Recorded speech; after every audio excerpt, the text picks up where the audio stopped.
ఓం సదాశివసమారంభాం వ్యాసశంకరమధ్యమాం అస్మదాచార్యపర్యంతాం వందే గురుపరంపరాం. హరి ఓం. భగవద్గీత జ్ఞానయజ్ఞం 2వ రోజు అధ్యయనానికి మీ అందరికీ స్వాగతం. గడిచిన తరగతిలో ఏ మహత్తర కార్యమైనా సరే మొదలుపెట్టినప్పుడు ఆ కార్యక్రమం నిర్విఘ్నంగా కొనసాగడం కోసం భగవంతుణ్ణి ప్రార్థిస్తాము అని చూసాం. అలాగే ఈ భగవద్గీత జ్ఞానయజ్ఞం నిరాటంకంగా కొనసాగాలి కాబట్టి భగవద్గీత అధ్యయనం చేసే ముందు ఆ ధ్యాన శ్లోకాలన్నీ కూడా మనం అధ్యయనం చేద్దాం. ఓం పార్థాయ ప్రతిబోధితాం భగవతా నారాయణేన స్వయం వ్యాసేన గ్రథితాం పురాణమునినాం మధ్యే మహాభారతం అద్వైతామృతవర్షిణీం భగవతీం అష్టాదశాధ్యాయినీం అంబ త్వామనుసందధామి భగవద్గీతే భవద్వేషిణీ. నమోऽस्तु తే వ్యాస విశాలబుద్ధే పుల్లారవిందయతపత్రనేత్రా యేన త్వయా భారతతైలపూర్ణః ప్రజ్వాలితో జ్ఞానమయప్రదీపః. ప్రసన్నపారిజాతాయ స్తోత్రవైత్రైకపాణయే జ్ఞానముద్రాయ కృష్ణాయ గీతామృతదుహే నమః. సర్వోపనిషదో గావః దోగ్ధా గోపాలనందన పార్థో వత్సస్సుధీ భోక్తా దుగ్ధం గీతామృతం మహత్.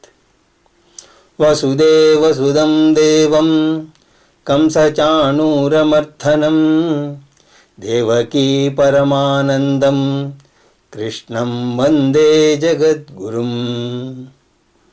భీష్మద్రోణతటా జయత్రజలజా గాంధారనీలోత్పలా శల్యగ్రాహవతీ కృపేణ వహనీ కర్ణేన వేలాకులా అశ్వత్థామ వికర్ణఘోరమకరా దుర్యోధనావర్తిని సోతీర్థా ఖలు పాండవైరణనది కైవర్తక కేశవః. పారాశర్యవచః సరోజమమలం గీతార్ధగంగోత్కటం నానాఖ్యాననకేసరం హరికథా సంబోధనాబోధితం.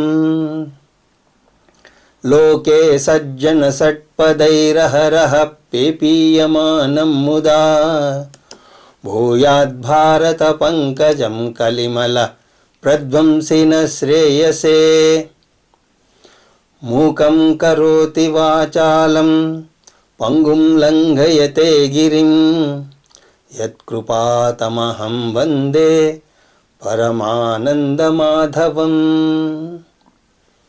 యం బ్రహ్మా వరుణేంద్ర రుద్రమరుతస్తున్వంతు దివ్యైస్తవై వేదైః సాంగపదక్రమోపనిషదై గాయంతి యం సామగా ధ్యానావస్థిత తద్గతేన మనసా పశ్యంతి యం యోగినః యస్యాంతం న విదుస్సురాసురగణా దేవాయ తస్మై నమః.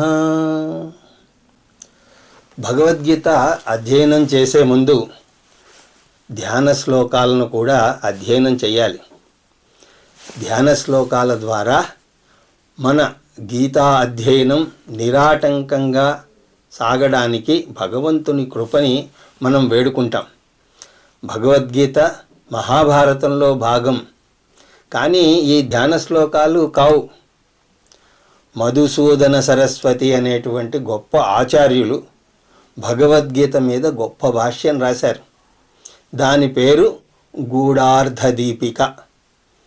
అద్భుతమైనటువంటి పేరు. భగవద్గీతలో ఉన్న గూఢార్థాన్ని చూపించే దీపం అది. అందులో ఆయన 9 ధ్యాన శ్లోకాలను రచించారు. దానిలో మహాభారతానికి, భగవద్గీతకు, వ్యాసాచార్యుల వారికి, కృష్ణ పరమాత్మకు నమస్కారాలు చేశారని కూడా మనం చూసాం. ముందుగా ఆ ధ్యాన శ్లోకాలు అర్థం కొంచెం చూద్దాం. వాటిని పైన చెప్పినటువంటి వరుసలో కాకుండా కొంచెం మనం మార్చుకుని వాటి యొక్క అర్థం చూద్దాం. అంటే మొదటి నమస్కారం మహాభారతానికి చెయ్యాలి. అది 7వ శ్లోకంలో వస్తుంది. ముందు అది చూద్దాం.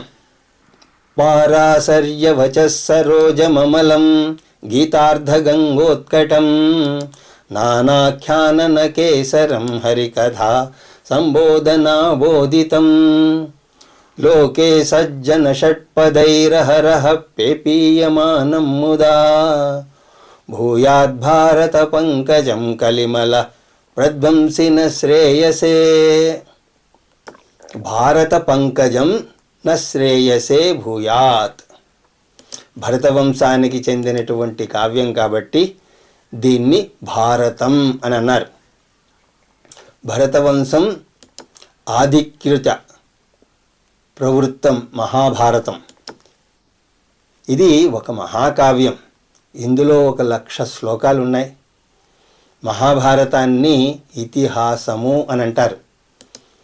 హాస అంటే జరిగినది, ఇతి అంటే ఇలాగా. అందువల్ల ఇతిహాసము అంటే ఇలా జరిగింది. అలాగా చరిత్రలో జరిగినటువంటి కథని తీసుకుని అది ఆకర్షణీయంగా ఉండడం కోసం ప్రయత్నించారు.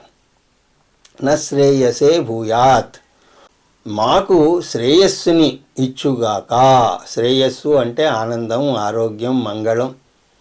మహాభారతాన్ని మేము అధ్యయనం చేయడం వల్ల మేము శారీరకంగాను, మానసికంగాను, బుద్ధిపరంగాను, ఆధ్యాత్మికంగాను ఎదుగుదుముగాక. అంటే మా యొక్క వ్యక్తిత్వాన్ని తీర్చిదిద్దాలి. అలాగే పంకజం, మహాభారతాన్ని పంకజంతో పోల్చారు. పంకజం కన్నులకి ఇంపుగా ఉంటుంది, మంచి సువాసన వెదజల్లుతుంది, తేనెటీగలకు మధువును అందిస్తుంది. అంత గొప్పది మహాభారతం. తక్కిన పదాలన్నీ కూడా మహాభారతాన్ని వర్ణించే విశేషణాలే. ఏమిటవి అంటే పారాశర్యవచః సరోజమమలం. సరోజం అన్నా కూడా పంకజమే. కొలనులో పుట్టినటువంటి కలువ పువ్వు. మహాభారతం అనే కలువ పువ్వు పారాశర్యుని యొక్క వాగ్ధాటి నుంచి పుట్టింది. పారాశర్యుడు అంటే వేదవ్యాసుడు. ఆయన పరాశర మహాముని కుమారుడు కాబట్టి పారాశర్యుడు అయ్యాడు. అమలం అంటే ఆ కమలం ఎలా ఉందిట? అమలంగా ఉన్నది.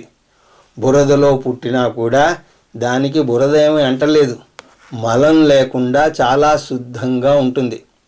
మహాభారతం అనే కమలం కూడా శుద్ధం, దోషరహితము. బోధలో కానీ భాషలో కానీ ఎటువంటి దోషాలు దాంట్లో లేవు. గీతార్థ గంగోత్కటం, అద్భుతమైనటువంటి సువాసన వల్ల ఆకర్షణీయంగా ఉంటుంది. ఏమిటా సువాసన? గీతార్థ, భగవద్గీత బోధ. మహాభారతం పంకజం అయితే భగవద్గీత ఆ పంకజం వెదజల్లేటువంటి సుగంధం. నిజానికి భగవద్గీత వల్లే మహాభారతానికి ఆకర్షితులవుతారు. నానాఖ్యానన కేసరం, కలువ పువ్వుకు అనేక రేకులు ఉన్నట్టుగా మహాభారతంలో అనేక ఆఖ్యానాలు అంటే కథలు ఉన్నాయి. మహాభారతం ఒకటే పెద్ద కావ్యం అయినా సరే అందులో అనేక కథలు ఉన్నాయి. అందులో శకుంతల దుష్యంతుల కథ వస్తుంది.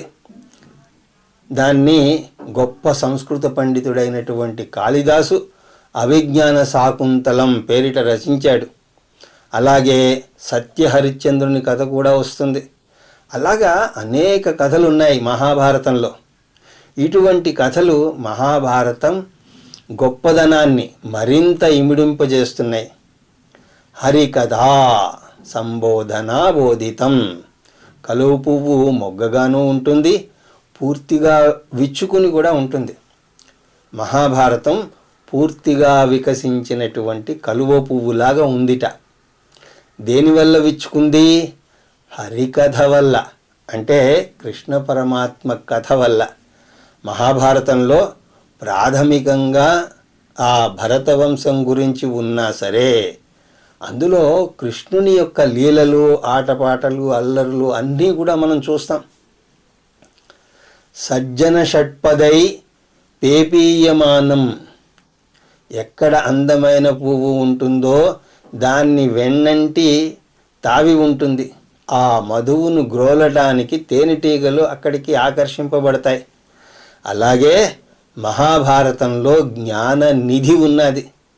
ప్రపంచంలో ఉన్న జ్ఞానం అంతా కూడా దానిలో పోగు చేసుకుంది. మతం, వేదాంతం, మనస్తత్వ విశ్లేషణ, రాజకీయాలు, సాంఘిక జీవనం, మానవ అనుబంధాలు, ఒక్కటేమిటి, ఏది కావాలంటే అది మీకు దొరుకుతుంది మహాభారతంలో. ప్రతి ఒక్కదాన్ని కూడా వ్యాసాచారులు అద్భుతంగా అందులో విశ్లేషించారు. నిజానికి మహాభారతంలో లేనిది వేరే ఎక్కడా లేదు. వేరే ఎక్కడైనా ఉన్నది అంటే అది మహాభారతంలో లేకుండా లేదు.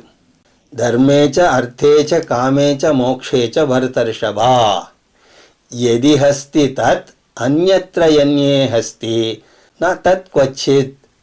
మహాభారతంలో చర్చించని అంశం అనేది లేదు. అది ఒక విజ్ఞాన ఘని. ఏ రంగం గురించి జ్ఞానం కావాలన్నా కూడా అందులో ఖచ్చితంగా దొరుకుతుంది. అందువల్ల దాని జ్ఞానామృతం గ్రోలడానికి వచ్చినటువంటి విద్యార్థులు సజ్జనులు.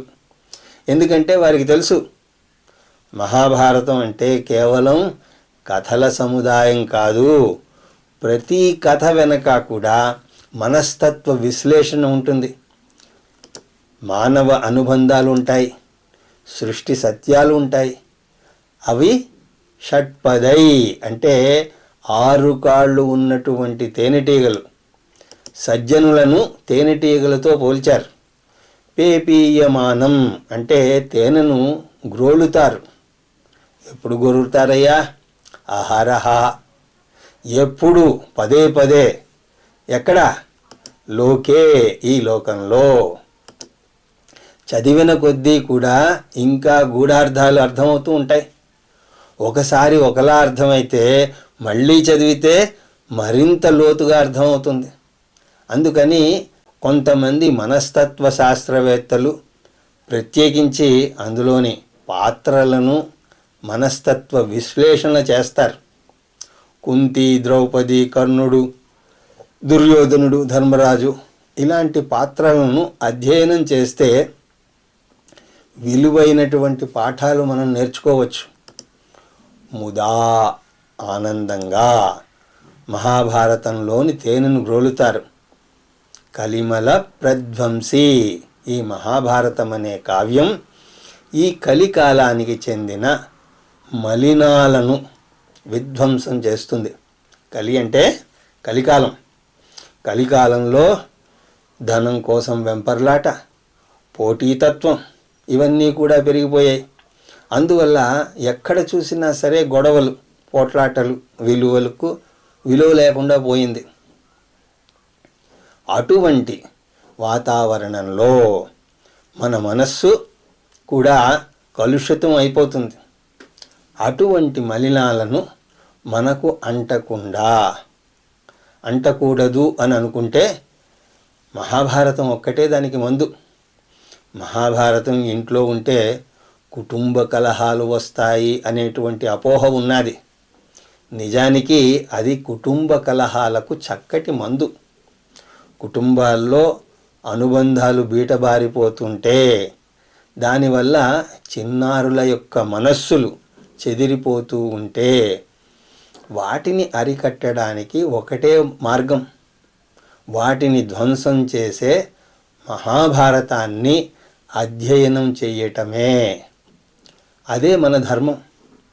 మహాభారతం కలియుగానికి చెందినటువంటి మలినాల్ని ధ్వంసం చేసి మాకు శక్తిని, శ్రేయస్సుని, మంగళాన్ని కలుగుజేయుగాక అలా అని చెప్పి ఇది మహాభారతానికి చేసేటువంటి నమస్కారం.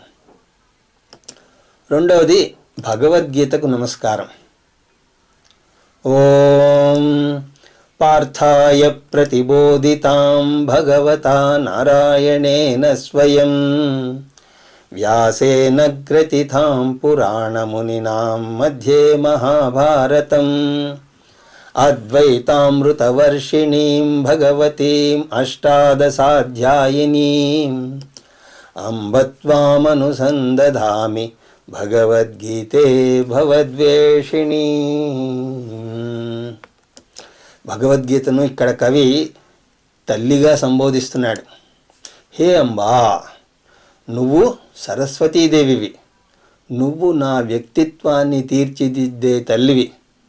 కన్నతల్లి శారీరక పోషణ చూస్తే సరస్వతీదేవి అంతర్గత ఎదుగుదలని చూస్తుంది. తల్లికి తన బిడ్డకు ఏ వయస్సులో ఎటువంటి ఆహారం పెట్టాలో బాగా తెలుసు. ముందేదో ద్రవ పదార్థాలు మాత్రమే పెట్టి తర్వాత నెమ్మదిగా సగం ద్రవం సగం ఘనం ఉండే పదార్థాలను పెట్టి చివరికి ఘన పదార్థాలు పెడుతుంది. అలాగే భగవద్గీత అనే తల్లి ముందు కర్మయోగము అనే జ్ఞానాన్ని ఇచ్చి ఆ తర్వాత ఉపాసనాయోగం అనే జ్ఞానాన్ని ఇచ్చి మనం మానసికంగా ఎదిగిన తర్వాత అలా ఎదిగాము అన్న నమ్మకం కలిగాక ఘన పదార్థం అంటే జ్ఞానయోగాన్ని ఇస్తుంది. భగవద్గీతే అంటే ఓ తల్లి, ఓ భగవద్గీత, తామనుసందధామి, నీకు గౌరవపూర్వకంగా నమస్కారం చేస్తున్నాను. భగవద్గీత గొప్పతనం ఏమిటి అంటే పార్థాయ ప్రతిబోధితాం, పంచపాండవుల్లో ఒకరైనటువంటి అర్జునుడికి బోధింపబడింది. ఎవరి చేత బోధింపబడింది? భగవతా నారాయణేన స్వయం, సాక్షాత్తు భగవంతుడైనటువంటి ఆ నారాయణుడి చేత, సర్వశక్తిమంతుడైనటువంటి భగవంతుడే బోధించడం వల్ల ఈ బోధ సర్వకాలాలకు సర్వదేశాలకు వర్తిస్తుంది. దీన్ని ఎవరు రచించారు? దీన్ని రచించింది ఎవరు? వ్యాసేన గ్రథితాం, కృష్ణ పరమాత్మ చేసినటువంటి బోధను వ్యాసాచార్యులు వారు లిఖించారు. మళ్ళీ వ్యాసాచార్యులు వారు ఎవరో కాదు, సాక్షాత్తు విష్ణుమూర్తే, వారి యొక్క అవతారం. వ్యాసాయ విష్ణురూపాయ వ్యాసరూపాయ విష్ణవే నమో వై బ్రహ్మనిదయే వాసిష్ఠాయ నమో నమః అని అంటాం కదా. వ్యాసాచార్యులు వారు విష్ణుమూర్తి యొక్క అవతారం కాబట్టి ఆయన లిఖించినటువంటి దాంట్లో పొరపాట్లేమీ దొరలవు. పైగా ఆయన ఎవరు? పురాణమునినాం, చాలా అనుభవం ఉన్నటువంటి ముని. అష్టాదశ పురాణాల గురించి రచించినటువంటి ఆయన. భాగవత పురాణం కూడా అందులో ఒకటి. భగవద్గీత ఎందులో ఉన్నది అంటే మధ్యే మహాభారతం, మహాభారతం మధ్యలో ఉన్నది. అర్జునుడు యుద్ధరంగంలో నిస్సహాయుడిగా నిలిచినప్పుడు అతనికి బోధగా వెలుగు చూపింది. దాని సారాంశం ఏమిటి అంటే అద్వైతామృతవర్షిణీ, అద్వైత వేదాంతాన్ని వర్షింపజేస్తుంది. అద్వైతం అంటే ఏమిటి? ఇంకొకటి లేనిది. సత్యం అన్నది ఒకటే ఉంటుంది. అందువల్ల సత్యాన్ని అద్వైతము అని అంటారు. అమృతం అంటే తేనె లేదా జ్ఞానం. వర్షిణీం, కురిపిస్తుంది. అద్వైతం అనేటువంటి జ్ఞానవర్షాన్ని కురిపిస్తుంది. భగవద్గీత ఎంత పెద్దది అంటే అష్టాదశాధ్యాయనీం, 18 అధ్యాయాలు ఉన్నాయి. అంటే 18 అధ్యాయాలు ఉన్నాయి. అందులో 700 శ్లోకాలు, కొన్ని చోట్ల 701 శ్లోకాలు అని అంటారు. ఏదైనా పర్వాలేదు. భవద్వేషిణీం, సంసారాన్ని నాశనం చేస్తుంది. భవః అంటే సంసారము. సంసారం అంటే ఏమిటి? అసంతృప్తి. మనిషికి ఏదో ఒక దాని గురించి అసంతృప్తి వెంటాడుతూనే ఉంటుంది. అందంగా లేనను, జుట్టు ఒత్తుగా లేదను, రంగు లేనను బెంగలు. కొన్ని ఇవి శారీరక బెంగలు. ఇవి కాకుండా కొన్ని మానసిక సమస్యలు. పిల్లలు ప్రేమను చూపించడం లేదనో, కోడలు వచ్చి కొడుకుని లొంగ తీసుకుంటుందనో అదేదో బెంగ. అది కాదంటే మనం ఎక్కడి నుంచి వచ్చాం, ఎక్కడికి వెళతాం, మన జీవిత లక్ష్యం ఏమిటి, ఇలాగా అంతుపట్టిన ప్రశ్నలతో అసంతృప్తి. అన్ని రకాల అసంతృప్తులను వెరసి అదే సంసారం అవుతుంది. మోక్షం అంటే ఈ అసంతృప్తుల నుంచి విముక్తి పొందడం, పూర్ణ భావన. ఇటువంటి పూర్ణత్వాన్ని ఇచ్చేటువంటి భగవద్గీతకు నా నమస్కారము. భగవద్గీత స్తుతి ఇంకా కొనసాగుతోంది. సర్వోపనిషదో గావః దుగ్ధా గోపాలనందనః పార్థో వస్సత్సుధీర్భోక్తా దుగ్ధం గీతామృతం మహత్. ఉపనిషత్తులన్నింటినీ కూడా ఇవన్నీ కూడా ఆవుల్లాంటివి. గోపాలనందనుడైనటువంటి కృష్ణ పరమాత్మ అర్జునుడు అనేటువంటి దూడను ముందు పెట్టుకొని మహత్తరమైనటువంటి గీతామృతము అనేటువంటి పాలను పితికాడు. భగవద్గీత అంటే ఏమిటి? అది కృష్ణ పరమాత్మ సొంతంగా చేసినటువంటి బోధ కాదు, వ్యాసాచార్యుని వారి సిద్ధాంతం కూడా కాదు. అది వేదసారం. వేదాలు అనాదిగా ఉన్నాయి, అవి అపౌరుషేయాలు. వేద అంతభాగాన్ని ఉపనిషత్తులు అని అంటారు. ఉపనిషత్తులు ఆత్మజ్ఞానాన్ని బోధిస్తాయి. ఉపనిషత్తులను శృతి గ్రంథాలు అని అంటారు. భగవద్గీతను స్మృతి గ్రంథము అని అంటారు. భగవద్గీత ఉపనిషత్తుల సారం. ఈ విషయాన్ని తెలియపరచటానికి ఇంకొక ఉదాహరణ మనం చూస్తాం. వేదాలను, ముఖ్యంగా ఉపనిషత్తుల భాగాన్ని ఆవుతో పోలుస్తున్నాడు ఇక్కడ కవి. సర్వోపనిషదో గావో, 4 వేదాలైనటువంటి ఋగ్వేద, యజుర్వేద, సామవేద, అధర్వణ వేదాలకు చెందినటువంటి వేదాంత భాగమైనటువంటి ఉపనిషత్తులన్నీ కూడా ఆవులు. కృష్ణ పరమాత్మ గోపబాలుడు. ఆయనకు గోవుల్ని ఎలా చూడాలో తెలుసు. అలాగే ఆయనకు అసలు గోవులనే కాదు, ఉపనిషత్తులనే గోవుల్ని చూడడం కూడా తెలుసు. దోగ్ధ గోపాలనందన. గోపాలనందనుడు ఆవుల నుంచి పాలు పితికినట్టుగా ఉపనిషత్తులనే ఆవుల నుంచి వేదాంత సారం అనేటువంటి పాలను పితికాడు. ఆవు పాలు ఇవ్వాలంటే దాని ముందు ఆ దూడను నిలబెడతారు. ఆ దూడను చూడగానే ఆవులో ప్రేమ పెళ్ళుబికి ఆ పాలు పొంగుకొస్తాయి. అలాగా ఉపనిషత్తులు అనేటువంటి ఆవు పాలు ఇవ్వడానికి మరి ఇక్కడ దూడ ఎవరు అంటే పార్థోవత్సః, అర్జునుడు దూడ. అర్జునుడనే దూడను ముందు నిలబెట్టి కృష్ణ పరమాత్మ ఉపనిషత్తులు అనేటువంటి ఆవు నుంచి వేదాంత జ్ఞానము అనేటువంటి పాలను పితికాడు. ఆ పాలు ఏమిటి అంటే దుగ్ధం గీతామృతం మహత్. భగవద్గీత అనేటువంటి అమృతం. భగవద్గీత అనే పాలు ఎంత మహత్తు ఉన్నది అంటే అటువంటి గీతకు ఎంతో మహత్తు ఉన్నది.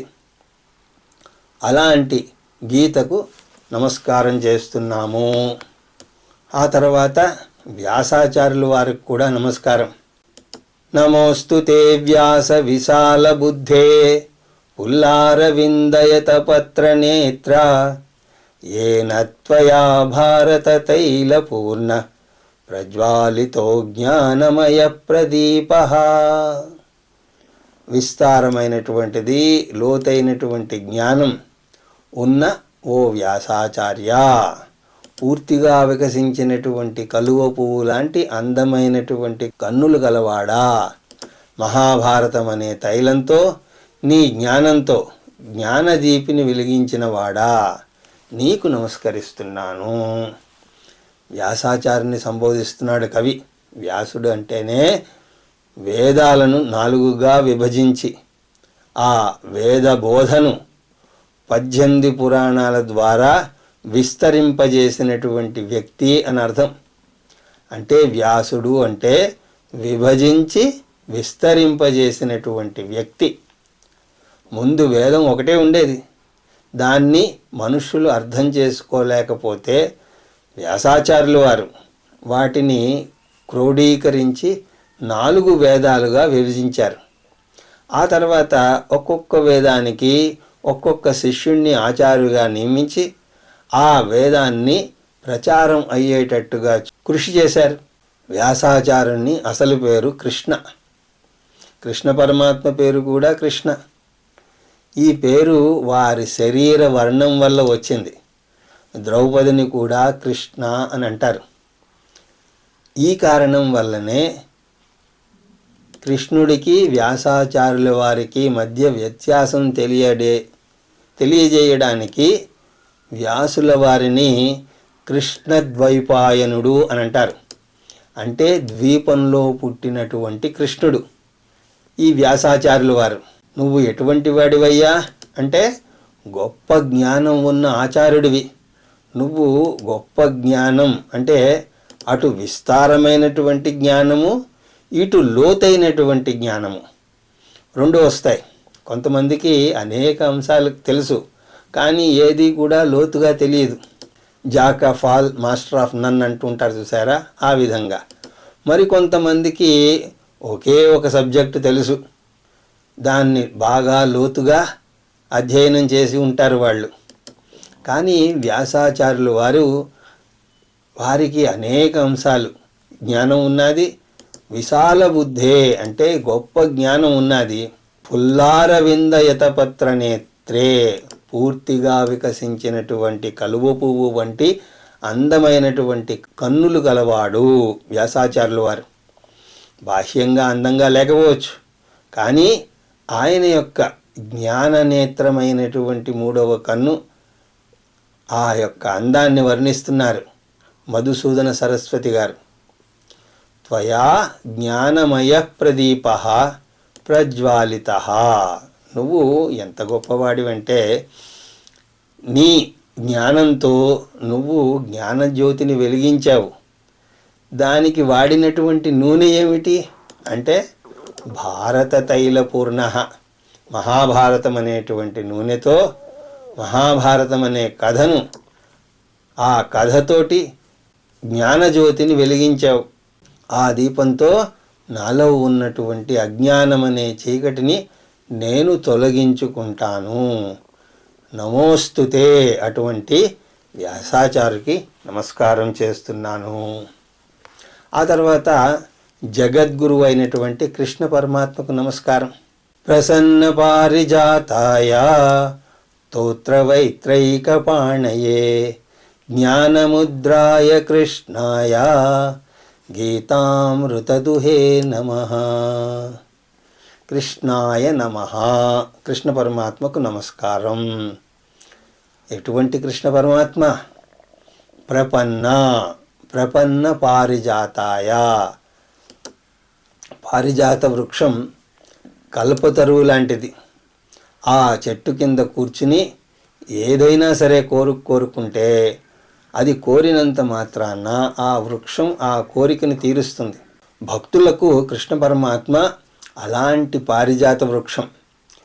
కోరినదే తడువుగా భక్తుల యొక్క కోరికలను తీరుస్తాడు. ధర్మ అర్థ కామ మోక్షాలలో ఏది కోరినా సరే తీరుస్తాడు. దానికి నియమం ఏమిటి అంటే ప్రపన్న, భగవంతుణ్ణి శరణు వేడాలి. స్తోత్రవైత్రైకపాణియే. మహాభారత యుద్ధంలో కృష్ణ పరమాత్మ అర్జునుడికి రథసారథిగా వ్యవహరించాడు. ఒక చేత్తో అశ్వాలను అదిలించేటువంటి పగ్గాలను పట్టుకున్నాడు.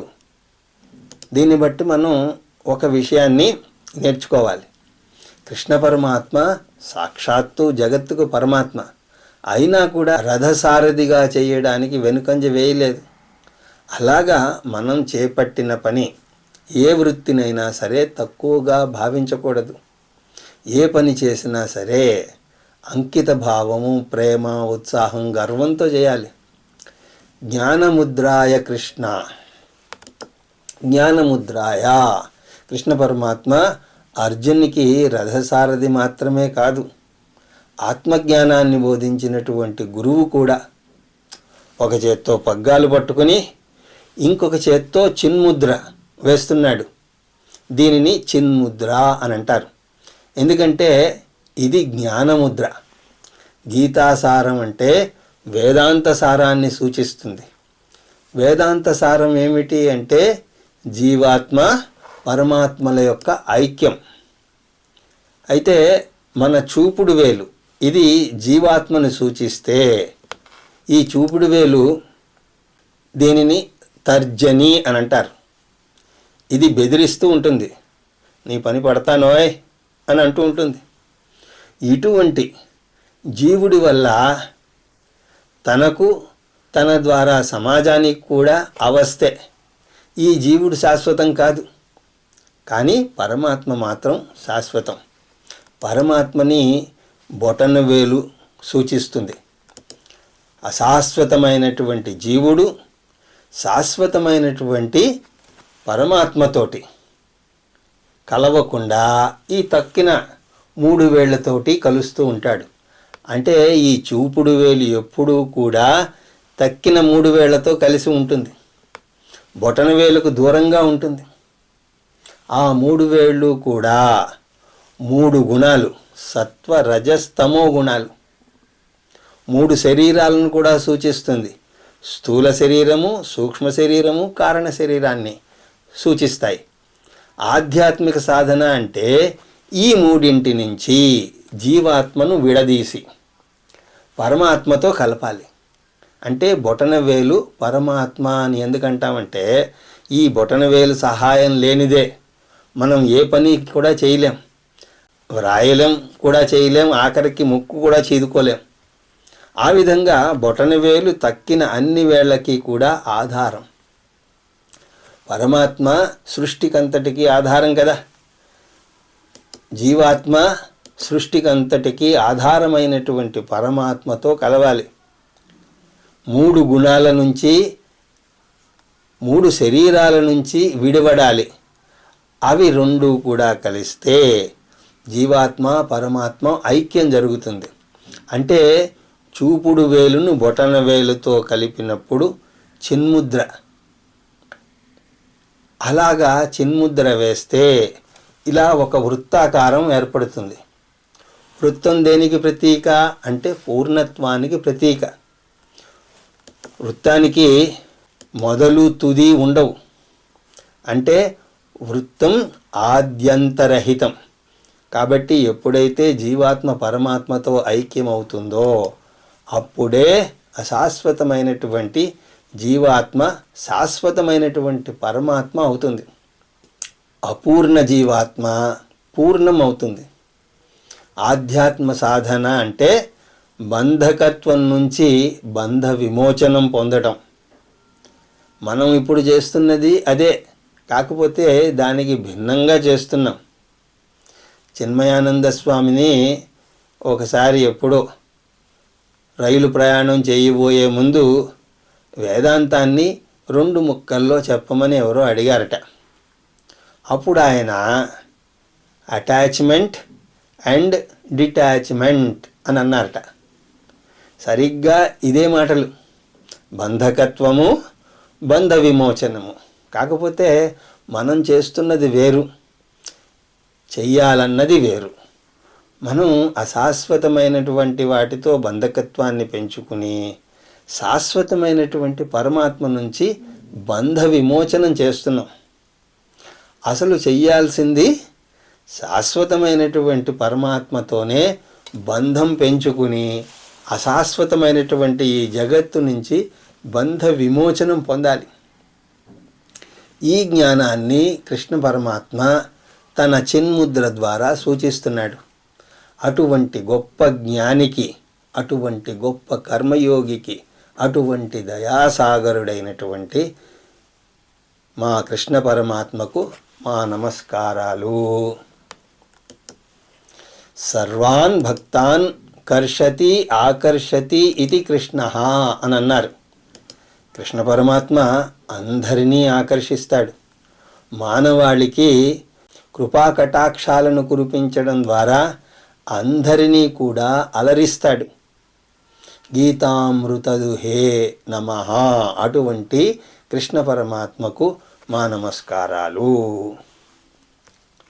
వసుదేవసుదం దేవం కంసచాణూరమర్దనం దేవకీ పరమానందం కృష్ణం వందే జగద్గురుం. మన కుటుంబ సభ్యులకు పరమానందాన్ని కలగజేసి తర్వాత బయట సమాజానికి సేవ చేయాలి. మన ధర్మం అక్కడే మొదలవుతుంది. చాలామంది ఏదో ఒకటే చేస్తూ ఉంటారు. అంటే సమాజానికి ఎంతో సేవ చేస్తారు. కుటుంబ సభ్యుల దగ్గరికి వచ్చేసరికి వారికి ఓపిక తీరిక రెండూ ఉండవు. మరి కొంతమంది కుటుంబాన్ని అపురూపంగా చూసుకుంటారు, కానీ సమాజాన్ని అసలు పట్టించుకోరు. ముందు తరాల గురించి అసలు ఆలోచించరు. కానీ కృష్ణ పరమాత్మ 3 విధులను చక్కగా నిర్వహించాడు. తల్లిదండ్రులకి ఆనందాన్ని కలిగించాడు. కంస చాణూరమర్దనం. కంసుడు చాణూరులను అనేటువంటి రాక్షసులను వధించాడు. తద్వారా దేశానికి మేలు చేశాడు. అధర్మాన్ని పారద్రోలి ధర్మస్థాపన చెయ్యడం కోసం అవతారాలు ఎత్తుతాను అని కృష్ణ పరమాత్మే చెప్పాడు. పరిత్రాణాయ సాధూనాం వినాశాయ చ దుష్కృతాం ధర్మ సంస్థాపనార్థాయ సంభవామి యుగే యుగే. ఆ విధంగా భక్తులను రక్షించాడు. జగద్గురుం. అర్జునునికి భగవద్గీతను బోధించాడు. అర్జునుని ద్వారా ఈ జ్ఞానాన్ని అప్పటి కాలానికే కాకుండా నేడు కూడా 21వ శతాబ్దంలో కూడా ఉపయోగపడే జ్ఞానబోధన చేశాడు. మహాభారత యుద్ధం ద్వాపర యుగంలో జరిగింది. ఇప్పుడు కలియుగం అంటే దాదాపు 5000 సంవత్సరాల పైనే అయ్యింది. కానీ ఆ రోజున చెప్పినటువంటి సత్యాలు ఇప్పటికీ పనికొస్తున్నాయి. అందువల్ల కృష్ణ పరమాత్మ జగద్గురువు అయ్యాడు. ఆ తర్వాత భీష్మద్రోణ తటా జయద్ర జలజా గాంధార నీలోత్పలా శల్యగ్రాహవతి కృపేణ వహని కర్ణేన వేలాకులా అశ్వత్థామ వికర్ణ ఘోరమకరా దుర్యోధనావర్తిని సోత్తీర్ణా ఖలు పాండవైరణ నది కైవర్తక కేశవః. ఈ మహాభారత రణ నదికి భీష్మద్రోణులు తీరాలు, జయద్రథుడు నీరు, గాంధార రాజకుమారుడు నీలి కలువ, శల్యుడు త్రిమింగళం, కృపాచార్యుడు అంతర్వాహిని, కర్ణుడు మిన్నంటి ఎగసే అలలు, అశ్వత్థామ వికర్ణులు ఘోరమైనటువంటి మొసళ్ళు, దుర్యోధనుడు సుడిగుండం. అయినా సరే నైపుణ్యంతో పడవ నడిపేటువంటి కేశవుడి వల్ల పాండవులు ఆ రణనదిని దాటారు.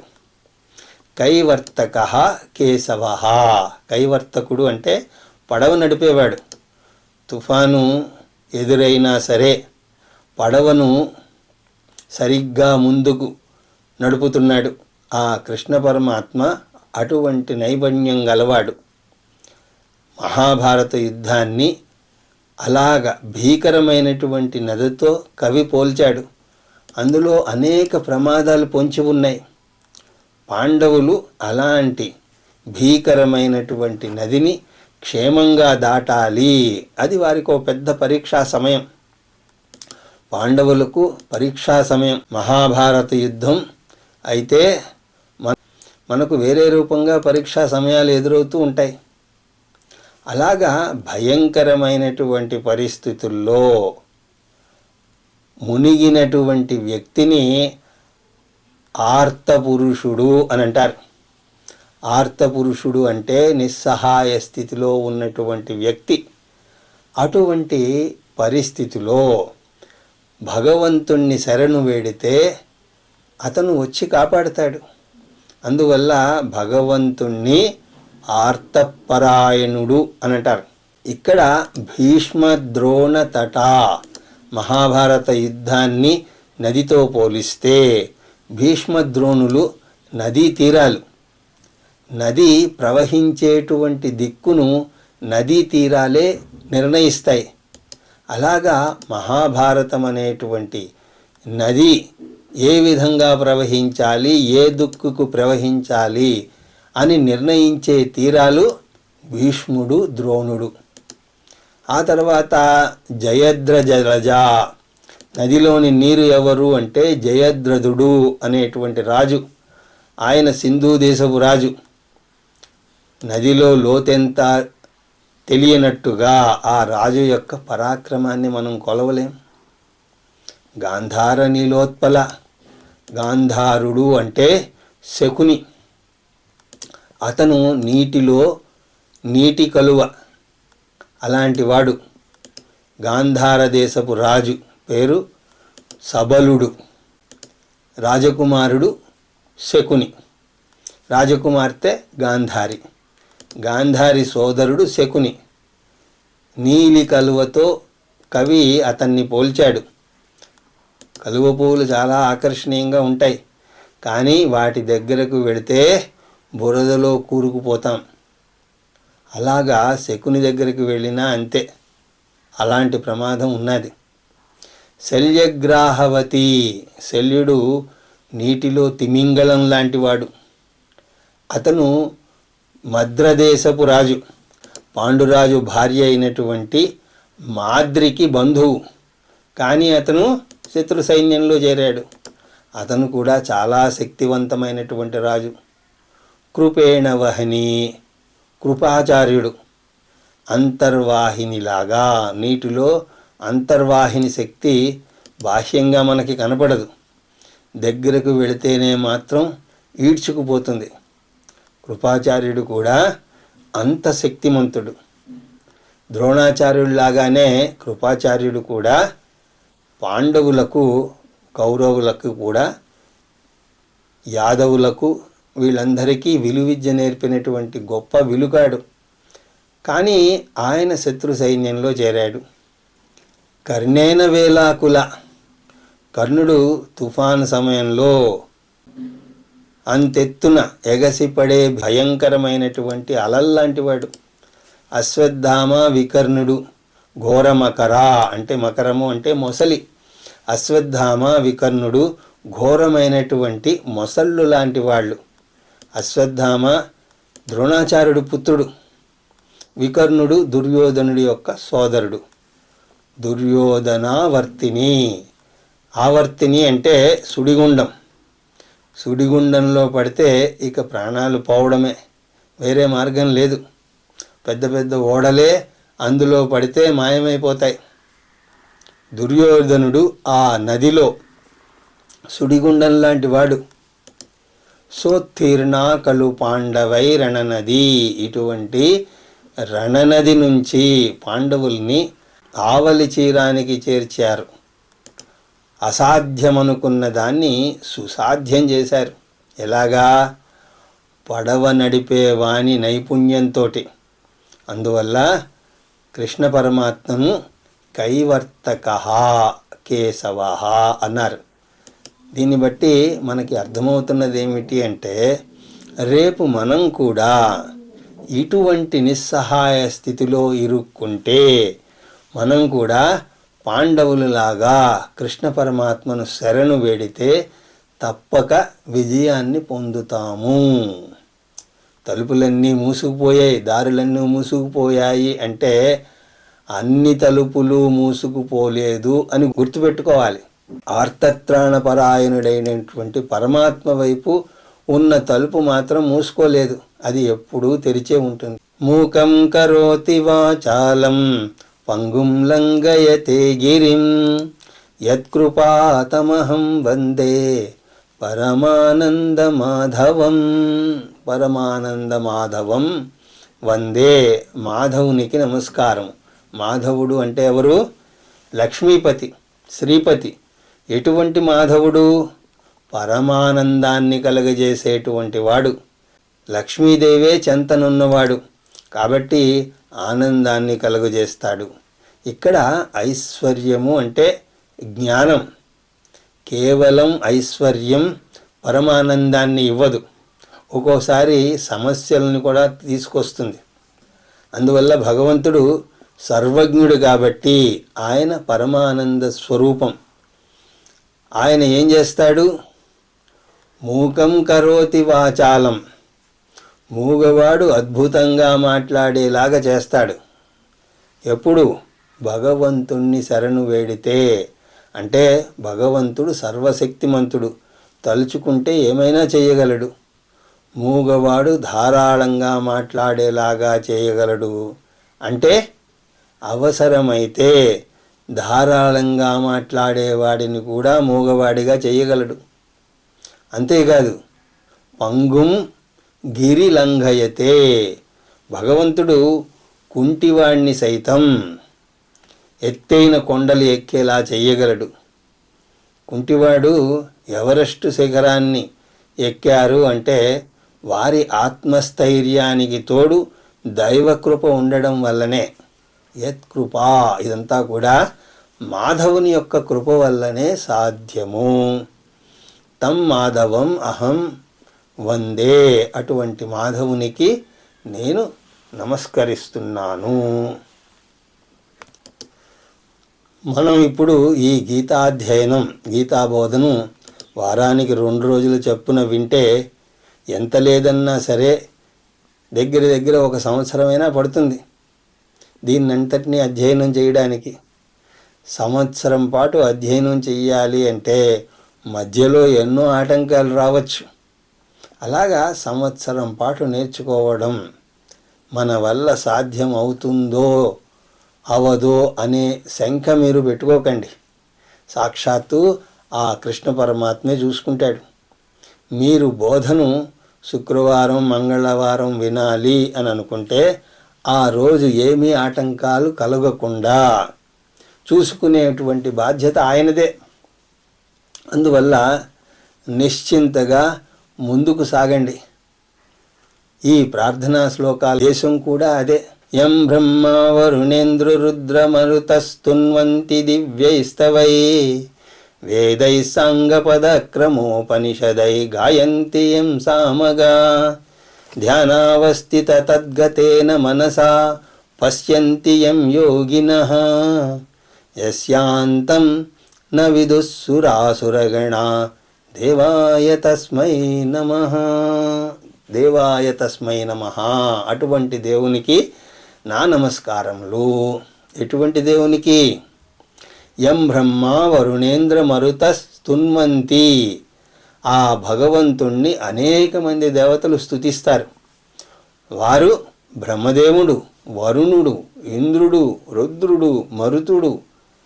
వీరందరిలోకి బ్రహ్మదేవుడు ప్రథముడు. సాక్షాత్తు సృష్టికర్త అయినటువంటి బ్రహ్మగారే విష్ణుమూర్తిని కీర్తిస్తున్నాడు అంటే విష్ణుమూర్తి ఎంత గొప్పవాడు. అలా కీర్తిస్తున్నారు వీరంతా. దివ్యైస్తవై, దివ్యమైనటువంటి స్తోత్రాలతో. భాగవతంలో ధ్రువస్తుతి, కుంతీస్తుతి, రుద్రస్తుతి ఇలాంటి స్థుతులు ఎన్నో ఉన్నాయి. వీరందరూ కూడా ఆ విష్ణుమూర్తిని ఉన్నత లోకాలలో కీర్తిస్తారు. అలాగే భూలోకంలో కూడా భక్తులు కీర్తిస్తారు. యం సామగాహ గాయంతి. సామగానం చేసేవారు ఎవరినైతే స్తుతిస్తారో వేదై, అన్ని వేదముల ద్వారా ఆ భగవంతుణ్ణి స్తుతిస్తారు. అంగ పదక్రమోపనిషదై, వేదాలే కాదు వేదాంగాలు కూడా కీర్తిస్తాయి. వేదాంగాలు అంటే స్మృతి గ్రంథాలు. 6 వేదాంగాలు ఉన్నాయి. వేదాలను వల్లివేయటానికి వీలుగా పూర్వం అనేక పద్ధతులను తెలివిగా కనుక్కున్నారు. అందులో ఒకటి పదం. పదం అంటే ప్రతి పదాన్ని, ఒక్కొక్క పదాన్ని విడిగా పలుకుతారు. పార్థాయ ప్రతిబోధితాం భగవతా నారాయణేన స్వయం. అలాగా ఒక్కొక్క పదాన్ని పలకడం. దాని తర్వాత క్రమం అంటారు. క్రమం అంటే 2 పదాలను కలుపుతారు. ఉదాహరణకి 1 2, 2 3, 3 4. ఇందాకలా చెప్పుకున్న పార్థాయ ప్రతిబోధితాం భగవతా అన్నదానికి పార్థాయ ప్రతిబోధితాం, దాని తర్వాత ప్రతిబోధితాం భగవతా, దాని తర్వాత భగవతా నారాయణేన. ఇలాగా వీటి ద్వారా భగవంతుణ్ణి అంటే పదము క్రమము వీటి ద్వారా కూడా స్తుతిస్తారు. అంతేకాదు యోగినః యం పశ్యతి, గొప్ప జ్ఞానులు ఉపాసకులు నిన్ను చూస్తారు. ఎలాగా? మనసా తద్గతేనా, నీ మీద దృష్టి నిలిపి మనస్సుతో. ఎక్కడా? ధ్యానావస్థలో భక్తులు భగవంతుణ్ణి బాహ్యంగా చూస్తే, యోగులు వారి ఏకాగ్ర చిత్తంతో భగవంతుణ్ణి అంతర్గతంగా చూస్తారు. యస్యాంతం న విదుఃసురాసురగణా, దేవతలు, సురులు, అసురులు కూడా నీ అసలు స్వరూపం వాళ్ళకి తెలియదు. యస్యాంతం, అంతం అంటే పరిమితి లేనటువంటి. పరిమితి అంటే దేశకాల పరిమితులు. భగవంతుడికి పరిమితులు లేవని దేవాసురులకు కూడా తెలియదు. భగవంతుణ్ణి ఒక వ్యక్తిగా శాస్త్రం వర్ణించినా సరే, నిజానికి భగవంతునికి అసలు రూపం లేనటువంటి భగవంతుడు. అయితే భక్తులు కొలవడానికి సగుణ రూపాన్ని దాల్చాడు. కానీ నిజానికి ఆయన నిర్గుణుడు. అంటే భగవంతుడికి 2 స్థాయిల్లో మనం కొలుస్తాం. ముందుగా సగుణ రూపంలో కొలిచి, ఆ తర్వాత నిర్గుణ రూపంలో ఆయన అసలు స్వరూపం అది అని తెలుసుకునే ఉన్నత స్థాయికి ఎదగాలి. కృష్ణ పరమాత్మ భగవద్గీతలో ఈ 2 రూపాల గురించి చెప్తాడు. నన్ను ఒక వ్యక్తిగా, కృష్ణుడిగా, గోకులవాసిగా కొలుస్తారు కొంతమంది. నిజానికి నేను ఒక వ్యక్తిని కాదు, నాది మాయామానుష వేషం. అసలు నేను సర్వవ్యాపకుణ్ణి, దేశకాల పరిస్థితులకు అతీతుడని అని చెప్తాడు. తస్మై నమః. అటువంటి సర్వవ్యాపకుడైనటువంటి కృష్ణ పరమాత్మకు నేను నమస్కారం చేస్తున్నాను. అటువంటి కృష్ణ పరమాత్మ మన అందరినీ కూడా దీవించి ఈ గీతా అధ్యయనం అనేటువంటి జ్ఞాన సాధన నిర్విరామంగా సాగేలాగా చేసి మనలను జ్ఞానులుగా చేయాలని ప్రార్థిస్తూ, తర్వాత తరగతి నుండి మనం ఈ గీతా జ్ఞానయజ్ఞంలో భగవద్గీత అధ్యయనం మొదలు పెడదాం అని తెలియజేసుకుంటూ, హరి ఓం తత్సత్.